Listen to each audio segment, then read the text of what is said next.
अब शंकराचार्य जी जो कथित रूप से, अपेक्षित रूप से वर्णाश्रम के समर्थक होने चाहिए, वो जा रहे हैं मुसलमान को ब्राह्मण घोषित करने वाले नरसिंहानंद को सम्मानित करने। किसके पास? ओशो के चेले के पास, जो वर्णाश्रम को मानता ही नहीं।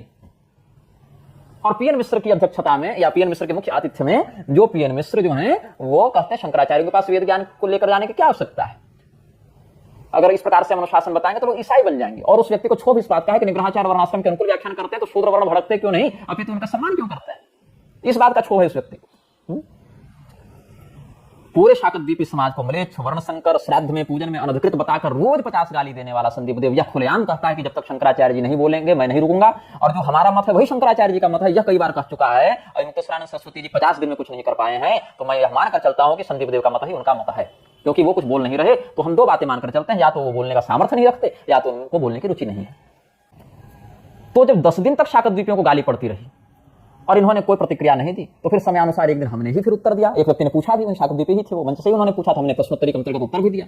और उस उत्तर में हमने एक बात कही, अब ये बात वो पकड़ ली, क्योंकि इनको उत्तर खंडन तो करना था नहीं। अब इनको बहाना चाहिए कि मैं क्यों नहीं बोलूंगा। अब इनको वही बहाना मिल गया। माता के भ्रूण की बात हमने क्या कहा था, जिनकी जाति के सम्मान के लिए हम खड़े रहे, अगर वो हमारी जाति के सम्मान के लिए शास्त्र के अनुसार नहीं बोलते हैं तो अपनी माता का भ्रूण खाने के पाप के भागीदार होंगे। हमने कहा, हमने यहाँ कहीं मुक्तेश्वरानंद जी का नाम नहीं लिया, किंतु वो मान लिए कि हमें ही बोला गया है। बहुत बढ़िया, क्या चिंतन है आपका। हम तो भूमिहारों के सम्मान के लिए भी खड़े हुए थे, लेकिन किसी भूमिहार ने तो आकर हमको ये नहीं कहा कि आपने हमारी जाति को माता का भ्रूण खाने वाला कहा। ऐसा तो नहीं कहा। आपने पर्सनली क्यों लिया? मतलब आप ये मानते हैं कि आप बोलने में समर्थ हैं और आप चुप हैं। इससे पहले भी एक बार हमने तथाकथित शांकरों इस शब्द का प्रयोग किया, वो बोले हम ही को बोल रहा है, जबकि हम तो सन्मार्ग पेज इत्यादि वालों को बोल रहे थे। वो खुद में लगा बैठे कि हम ही को बोल रहा है। बीच में हमारे अधिवक्ता महोदय ने एक बार हमको मैसेज किया था कि हमको स्वामी जी से मिलना है, और इस प्रकरण में मिलना नहीं है, ऐसे ही मिलना है, मतलब ऐसे ही दर्शन करना चाहते हैं। तब स्वामी जी से हमने कहा कि वो मिलना चाहते हैं तो आप समय और स्थान बता दीजिए जहां आ सके। तो उस समय उनको दिल्ली जाना पड़ा कोई काम से, बाद में अगले रविवार को गए। तब तक ये प्रकरण आ चुका था, बोले जा रहे हैं तो इस विषय में भी बात कर लेंगे। तो वो गए और जिस समय बताया गया उससे 3 घंटे विलंब से पहुंचे ट्रैफिक के कारण। लेकिन स्वामी जी ने बड़ी उदारता के साथ उनसे व्यवहार किया, बड़ा स्नेह दिया, सम्मान किया, बड़े प्रेम से मिले। तो इसके लिए हमने उनकी कृतज्ञता, उनके प्रति आभार और कृतज्ञता भी व्यक्त किया। लेकिन उन्होंने जब व्यक्तिगत रूप से स्वामी जी को कहा कि आपका हस्तक्षेप आवश्यक है, तो स्वामी जी ने वहां भी इनकार कर दिया, वही माता के भ्रूण की बात पकड़कर बैठे।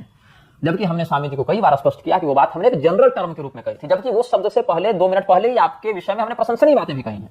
उधर आपका ध्यान नहीं जाएगा, बस हमको बोल दिया, जबकि बोला भी नहीं था। लेकिन अगर आपको दिल से लगाकर बैठना है तो बैठे रहिए, अब क्या कर सकते हैं उसमें, बैठे रहिए। और हमने तो यहां तक कह दिया कि ठीक है, आप कहिए ना कि निग्रहाचार्य को लोग 10 जूते मारे, लेकिन शास्त्र का मत तो बोलिए। हमने थोड़ी कहा कि मेरा समर्थन करते हुए बोलिए। कौन सा व्यक्ति इतना कहेगा जी कि मुझे जूते मारो लेकिन शास्त्र की बात कहो? वहां तक भी आपसे नहीं हो पाए।